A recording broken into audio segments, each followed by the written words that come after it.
Mbaniriza nnyo ku YouTube channel ya Life Experience Uganda nange mwana mwala wa Asha. Fanda matuva nange mwasibye mutyamule mutya kansubire nti muli bulungi nnyo nnyini ddala. Ate nga gompya nkujukisa subscribinga.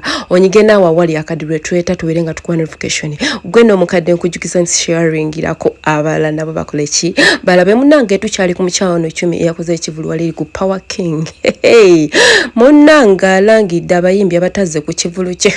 N'agamba mikwano gyange Spicy Diana natajja ku kivulu liri puzzle gwembadde promoting yayimba enkudi mukwana yogedde bigambo ebisongovu gweno mulungi atulaba oba atuuliriza nkugamba tula kaira owulirize emboozi ya mwana muwala 10 MC 10 anko 10 munange bwe yabalangidde yagambe bayimbi mwe temujjukira bayimbi mwe banaye mwerabira nnyo era yabanyigidde ayagala mu ensonga enkukutivu eyabalemesezza okujja ku kivulu kye ngate abala munange bayimbye nebaza omukyala Mary Butter yazze ku kivulu kye munange nakola ki namuyimbira nayebaza abayimbi Joylanda eyazze ku kivulu kye namuyimbira munange era yebaza nnyo buli muntu yenna eyabaddeyo naye mmwe abatazi yabalangidde kugamba tula kaira ate owulirize emboozi ya mwana mwala MC 10 ate gwe tuyimanyi nga anko 10 balangira abayimbi abataze ku kivulu kye TikTok tulina kyetukola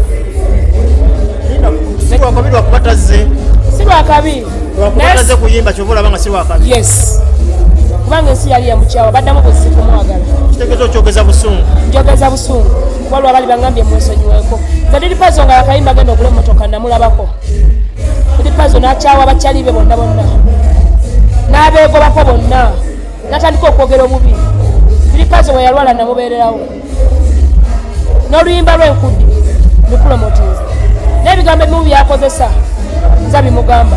N'ekyokuyinza yagamba liri puzzle kozesa essimu yo TV ensi yeba yakukyawe egenda kuddamu ekwagala wesa TikTok. So sisanyuse olwa liri puzzle obutabawo. Liri puzzle yakubijja ku simu nakugamba lwaki tasobodde kujja. Yangamba alina okujja okuyimba. Akubijjako leero nakugamba lwaki tasobodde. Taŋŋambye naye nalina okumpa ensonga erimu eggumba. Kubanze 10 seeguya. Sina maama sina taata. Siswala. Swaza buswaza. Oba balina bye bakusabe byotatuukiriza. Sina bye kibasobola kunsaba kuba sina kyennyina. Noonya bunoonya. Lipazo promoting music asasula. Yes. Alien skin ngazze. Lipazo asinga alien skin. Kati kino kirekawo mukwano gwo wakati woni Spicy Diana ne Lipazo. Lipazo asinga Mary Butter. Mary Butter tazze. Tayimbye nyimba nazimalayo. Abayimbi bameka abazo obutiti wuyo bali ku stage. Abayimbi bangi bene mwanje bali bonna buli gwe nayita bajja Wiranda bonna bakwano banando labo. Baina management bajje kukiwa. Jo Wiranda okuyimba milioni 4. Wano mu kibuga. Mary Butter okuyimba milioni 4. Baze ne banyimbira nga sina kyemba wadde. Kirekawo mukwano gwo wakati woni Spicy Diana ne Lipazo. Nze tekina kyeguti, tekina we kitumeka. Era nzirayo kwokya bifaananyi bya Spice. Nzirayo kubyocha ne challenge ze nakola ngenda zidiliti. Nakubereranga woko. Tambereranga woko ate ngalaga kyaliwa. Tambereranga woko. Mugambe nti akwefulidde kuna musema. Nefulidde ate kino kyakulabisa. Abantu bangi abazenga mu comment zatula kujja kuba Spice. Kino Spice alina okuba ensonga ennene. Kubanja agadde Spice. Banji abajja ne bavuma Spice. Ntubawo kubiri nga teryandagidde. Naye lwakuba nti muntu muyimbi alina okusaayi. Oba oyogera n'omuyimbi n'oyogera na management. Management yemuganje. Si management. Baba be bamu. Ande Spice wagamba yes Roja tasobola kugamba. Roja bwagamba yes Spice tasobola kugamba. Wabe bamu. Yes. So njako baza mu media zo kumbeera nzenga kibi. Ndi mukazi mudamu.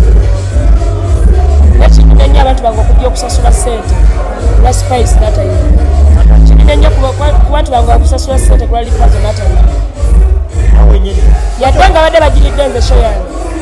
Ko badde mabajilidde abantu abalala kyo. Kola banze we badde ndi ku stage bamama mbakubye ndulu. Ali ni bwali yo Mary Butter ne badde Wiranda banano la kubona wali abakubye ndulu. So omuntu wenda gwali ejali nomu yetanga mungu. Kwa TikTok afetu wangu yensonga. Ande twaberanga ku TV nze nalinga manyo kuwa wakabi era genda ku after 5 neka to muyimbi akuba olimba katageze ku after 5 muyimbi ako yimba